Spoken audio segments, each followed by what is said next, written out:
Welcome back, everybody, to our online video Bible study on the book of Titus. In this video, we're going to be covering Titus Chapter 1, verses 10 through 16, and we'll also look at just the first verse of Chapter 2.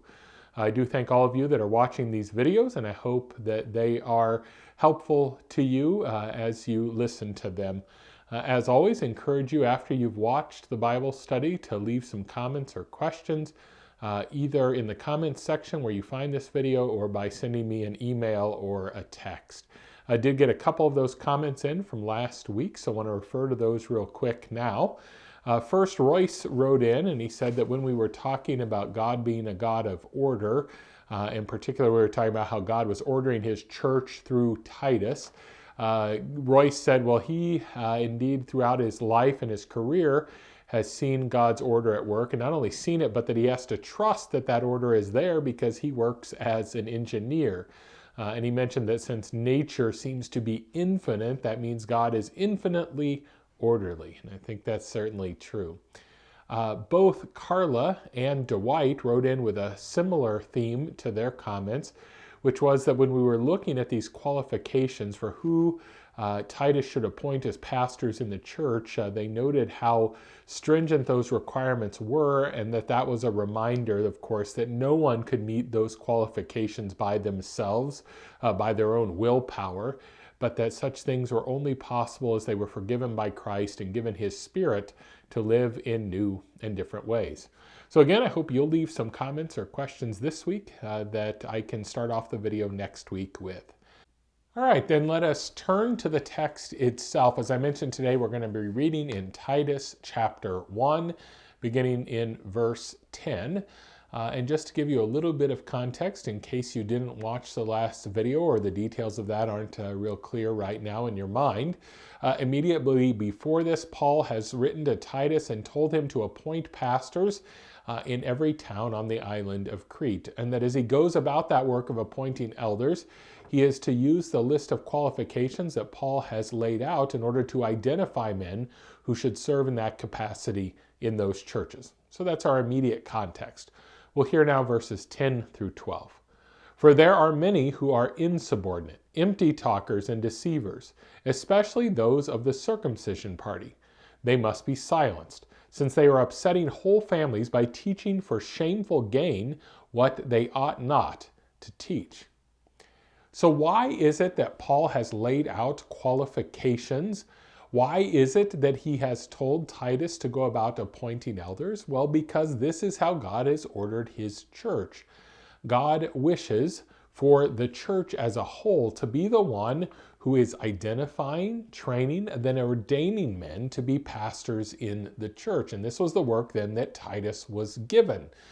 He was to identify, train if necessary, then ordain people to be pastors in each of these towns. Well, why is this of such great concern? Well, because there are already others apparently in Crete who have taken it upon themselves to declare themselves to be pastors or teachers in the church, and that is not going well. We're told that these false teachers, right, the first word used for them is that they are insubordinate. Well, you have to be insubordinate to someone, right? That's what insubordination means, is that there's someone that has authority that you're not listening to. So who is it that they're not listening to?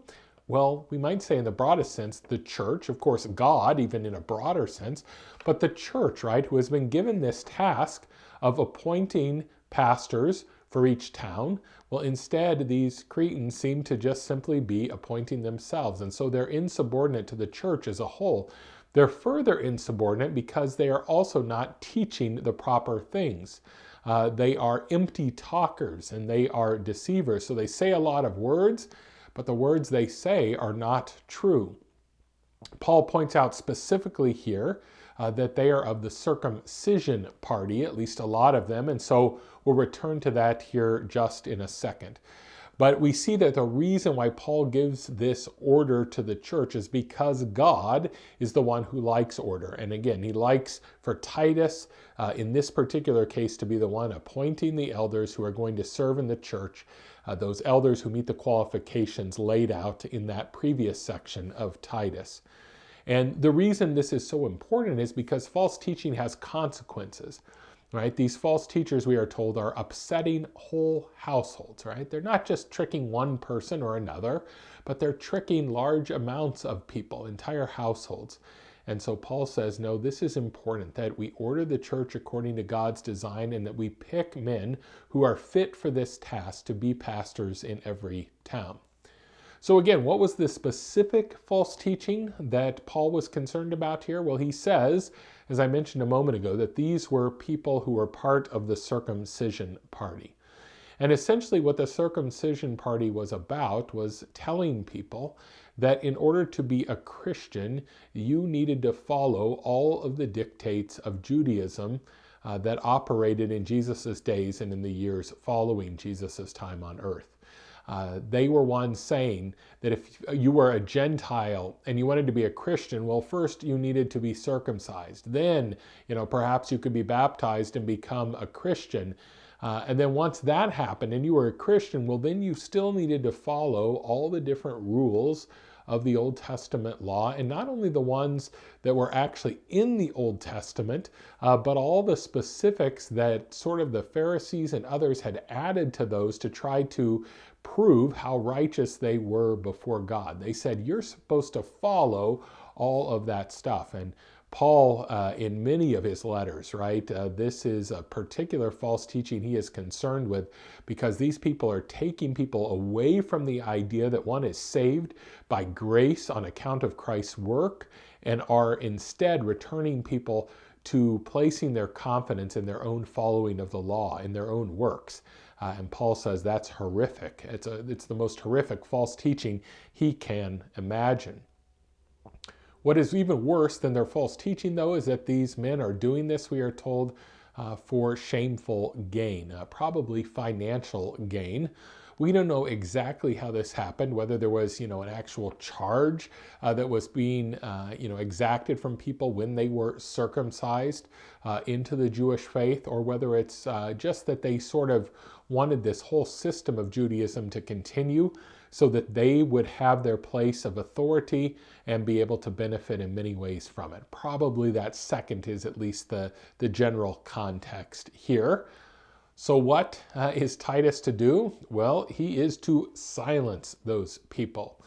How's he to silence them? Well, he is at the very least to expose what they are teaching as false teaching. Then he is to proclaim what is true. And not only is he supposed to do this, but all those whom he is going to appoint as pastors in these various towns. That's to be one of their tasks, is to expose false teaching and preach the truth. And so, right, he is supposed to tell them essentially again about the salvation that is offered in Christ and expose the false teaching that one could be saved or made righteous before God by following the dictates of the Jewish law and then all the dictates of Judaism in Jesus' day and the days that followed. In the next verse, we'll hear, rebuke them sharply. That's what he's supposed to do.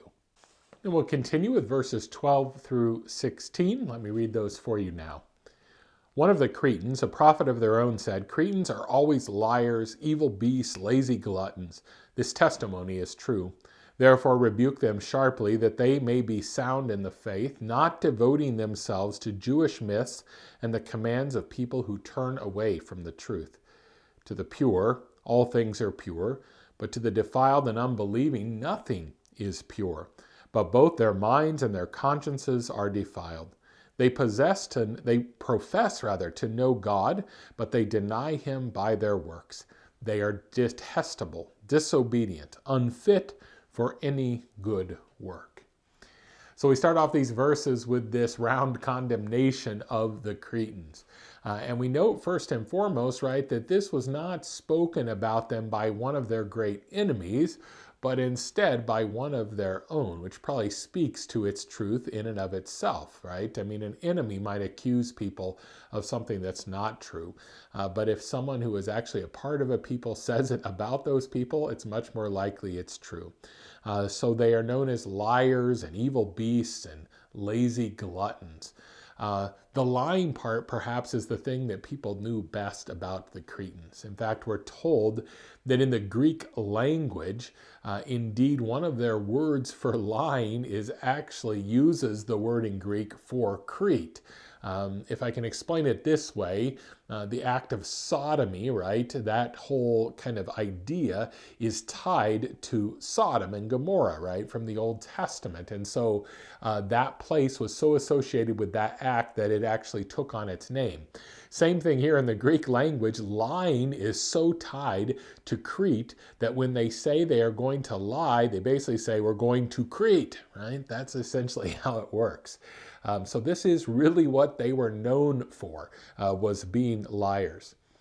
This particular little phrase about them being liars, we actually have the Greek poetry or the Cretan poetry where this is referenced outside of the scriptures. And we know that one of the things it says there about the Cretans is one of the ways you can tell that they're liars is that they both talked about Zeus, their god, right, being important in Crete, and in fact, right, considered him to be this almighty, all-powerful, immortal god.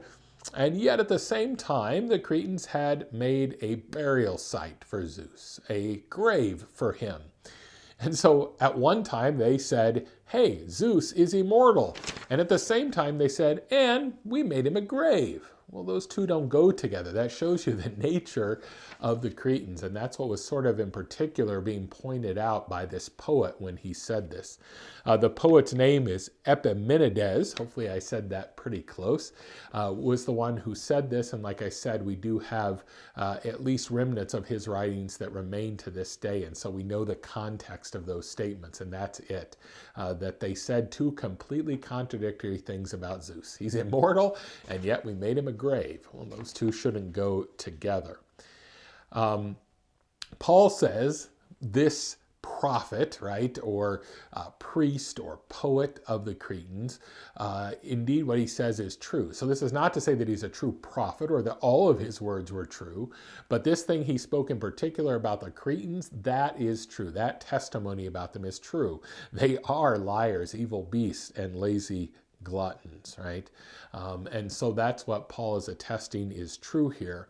And he takes this then and he applies it to the false teachers in the Christian church at Crete. He basically says, you know what? They're liars too. Well, how are they liars? Well, by matter of contradiction, first and foremost, because again, these are people claiming to be Christians. And so they say on one hand, Jesus has come to save us. That's how one becomes right with the Father.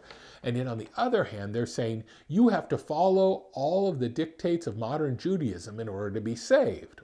Well, those two don't go together, right? Either you're saved by grace through Jesus, or you're saved through your own adherence to the law and all the dictates surrounding the law.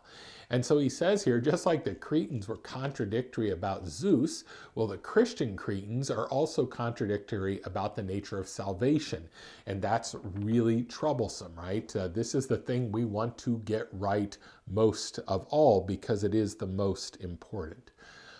These Cretans, these Judaizers, the ones telling everyone that they needed to follow all the Jewish laws, really become again all about the outward observances, about being able to show your genealogy, that it traces back to Abraham, the different washings that were part of Judaism, the marriage laws that were there, and probably one of the key ones would be the food laws, right? You got to follow all that stuff and then you can be right with God. That's what these people were saying, and Jesus kind of got left out of the equation, or at least did not get the full glory that he should have got. And Paul says, no, one is made right by God, with God, I should say, by Jesus and him alone. Then there's a little bit of general wisdom here, almost an idiom it seems, that is used to help explain what is going on. And he says there, right, that the pure, to the pure, all things are pure.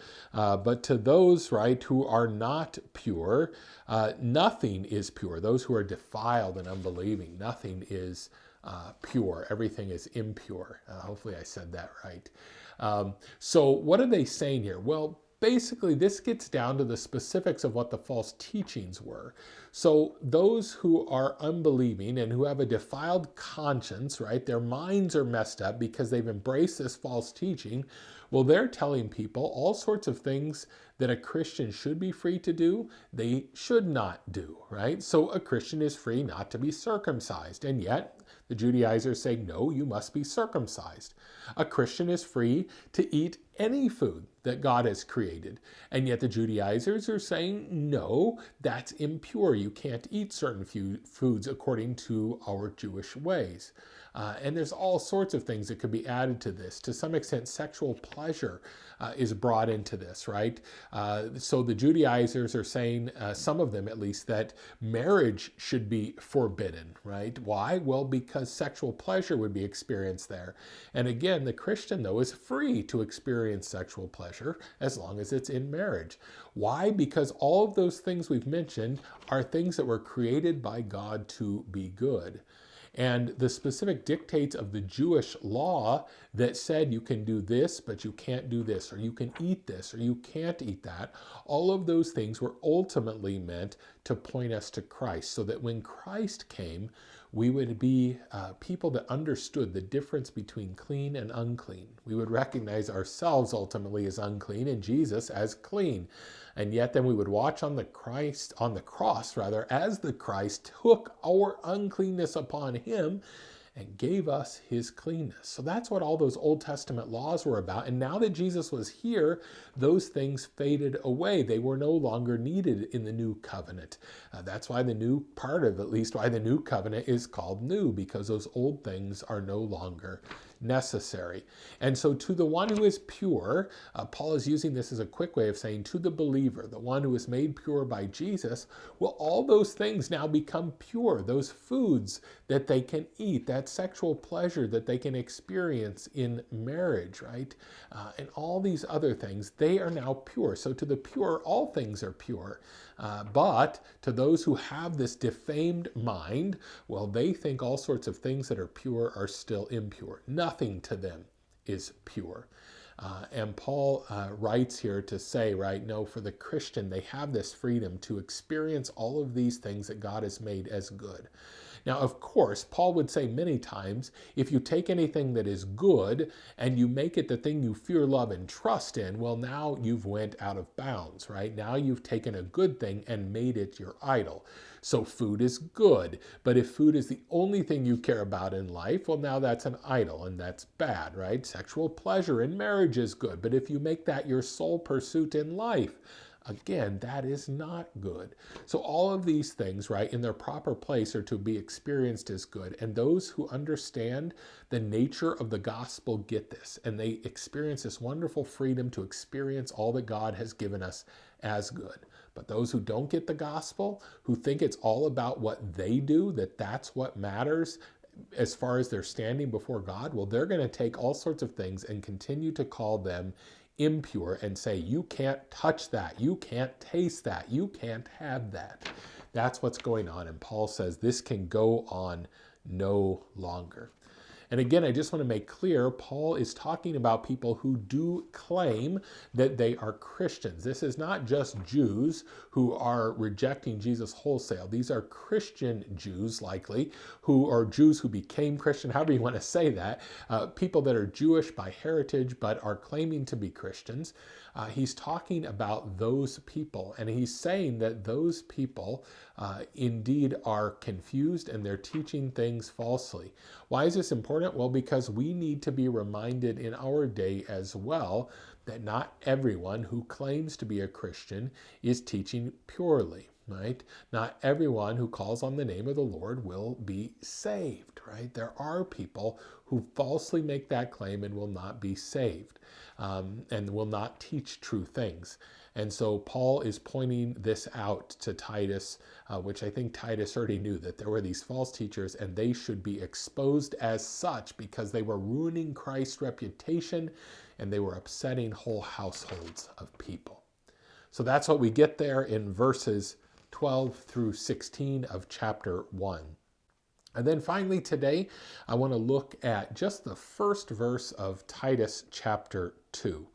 And it says this: But as for you, teach what accords with sound doctrine. Who's the you? Well, Titus, right? Paul is addressing Titus here, but not just addressing Titus as in the sense of he's the one whom the letter is addressed to, but he's addressing Titus as one who is a true teacher. This stands in contrast to the people he has been talking about, the false teachers. That's why it starts off with, but as for you, right? Don't do what they're doing, but instead what you should do is give good teaching to the people. That is the mark of a faithful pastor, is that they're giving sound teaching to their people. What is he to teach? Well, he is supposed to teach literally the teaching that is fitting to make one whole. This is kind of an image here that we're used to associating with physical health, right? We talk about wholeness, right, of body, that there's nothing really going wrong with the body, that everything is good, you're healthy. Well, here, Paul is using this to speak of spiritual health. And this is important because we must understand as God's people that spiritual health is indeed essential, even more essential than physical health. Now, we often don't think of that right away on your average day because our physical health, when it's not good, it sort of grabs our attention right away, right? My knee hurts, my head is aching.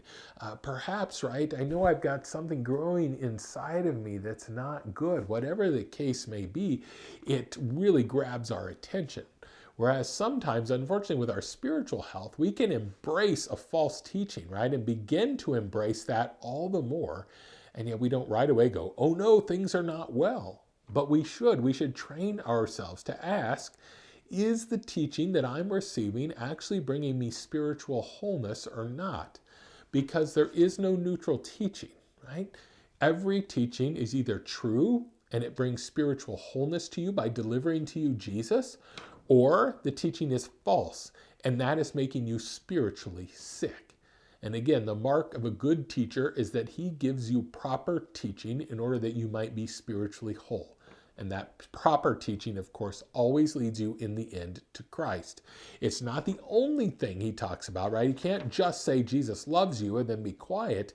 As we hear, Titus is going to address all sorts of specific things. But by the end of addressing those things which tell us what to do, he's in the end going to lead us back to Jesus and the salvation that he offers to us. And that is exactly what a good teacher does.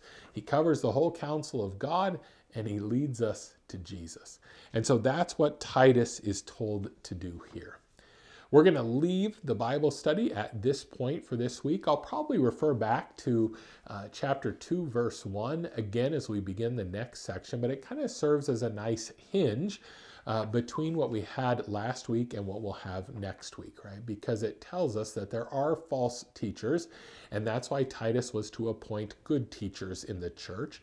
And then it reminds us that what Titus is supposed to do is be one of those good teachers and get out that good teaching, which is exactly what we'll hear him begin to do in the following verses.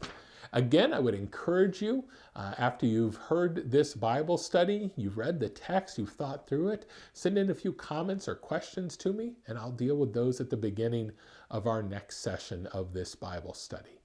Otherwise, I hope all of you are well. If you have any needs, please reach out to me with those needs. But until next time, God's peace rest upon you. Amen.